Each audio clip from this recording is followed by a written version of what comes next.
Is he being scapegoated, Melo? I believe he is. I believe D. Wade is right, and I alluded to that this weekend when news first came down. That's not to say that Carmelo Anthony is completely blameless in all of this. He's not what he used to be. And whether or not he can get that back remains to be seen, but we all highly doubt it. Father Time is undefeated. And the fact is, this is not an individual that is taking care of himself physically to the degree that LeBron James of the world and various others have taken care of themselves. So the dissipated level of skill that you may be witnessing from him, he doesn't have the same lift. He's not shooting with the same degree of accuracy, and his struggles, 40% from the field, 32% from the three-point range, Max, that's a classic example of a shooter whose legs are fading from them before our very eyes. The legs ain't what they used to be. Having said all of that, this is a team that won 65 games last year. Don't tell me that Carmelo Anthony is the guy that is the cause of their struggles. Losing Trevor Ariza, losing Luke Mbah-a-Moute obviously is a factor. But Max Kellerman, as I spoke to you earlier this morning, various people that were talking to me over the weekend kept saying this, and they kept saying this religiously. They brought up Stephon Marbury and what life was like in Phoenix and ultimately how Mike DAntoni held grudges. This is what they're saying. I'm not saying this because I don't know Mike DAntoni to be that guy. I'm just telling you what people in the league are saying. They believe that there's still residue, fallout from the years in New York City, that Melo was willing to come to Houston because obviously CP3 is his man.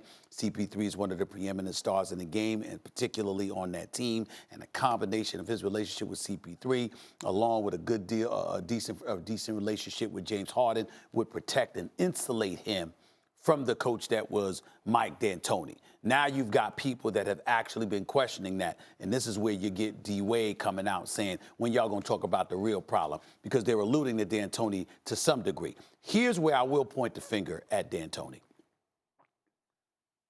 That man is about offense.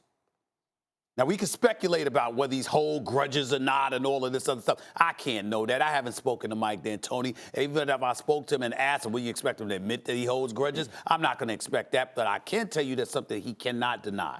He don't give a damn about defense, okay? He never has. That was Jeff Bzdelik's job. So you didn't just Carmelo should work perfectly together. So you didn't just lose Trevor Ariza and Luke Mbah-a-Moute. You lost Bzdelik. Now Bzdelik, after leaving and abruptly retiring, resolved some family issues, is still trying to get his commitments down pat. He's coming back to the team after Thanksgiving. Well, if you lost two defensive players and you lost your defensive coordinator and the person that's overseeing it is a guy whose reputation is that he doesn't give a damn about defense, then what do you think is going to happen?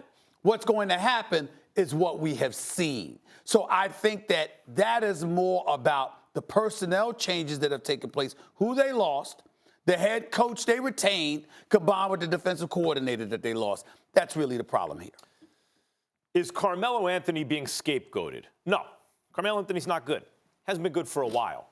Like, at a certain point, you can't keep saying, well, it's this situation and that situation. How perfect does a situation need to be for Carmelo to ball? Because it wasn't in New York, it wasn't in OKC, and now it's not in Houston. He wasn't accused of not balling in New York.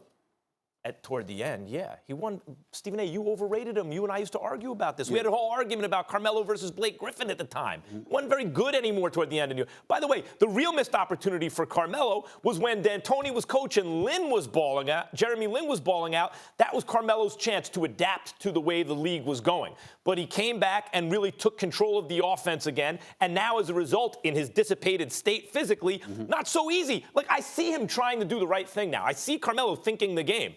But it's not muscle memory. It's not reflexive for him. He has to think it through. And at his speed and age, it's too late. The time was then with DAntoni in New York with Jeremy Lin. He missed that window. Okay, then he slid because he got older and the league was changing away from his style of play. Then he goes to OKC. OKC's not as good. They get rid of him. They get better, especially defensively. Then he goes to the Rockets.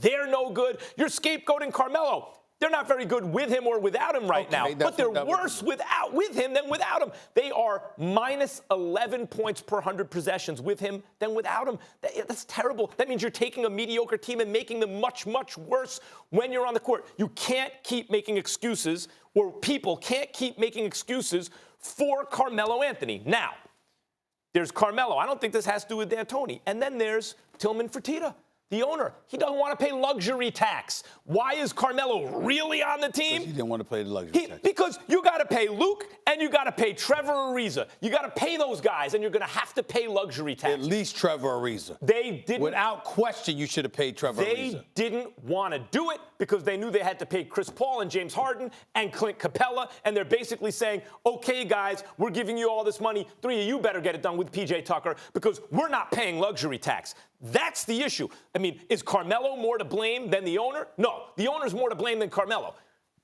But Carmelo's not good anymore. He's not good anymore. But nobody's saying that Carmelo is blameless. Let's be clear. That's number one. Number two, you have to understand me from a philosophical perspective. I believe in shooters, and here's what I mean by that. If Russell Westbrook, or the latest example when Derrick Rose fell off. Listen, ain't nothing to talk about because we know the success of their game is predicated on their athleticism. Covering basketball and watching guys play, I have always firmly believed if you can shoot, you got a chance. There's another way to look at that. Hold on. If you can shoot, you got a chance. So now you're talking about what you're pairing him with. And what I'm saying to you is, although your points are valid, undeniably so, what I'm saying to you is that could have been offset because I've witnessed it happen. In other words, what he's bringing to the table in terms of his ability to make shots, not to the degree that he used to.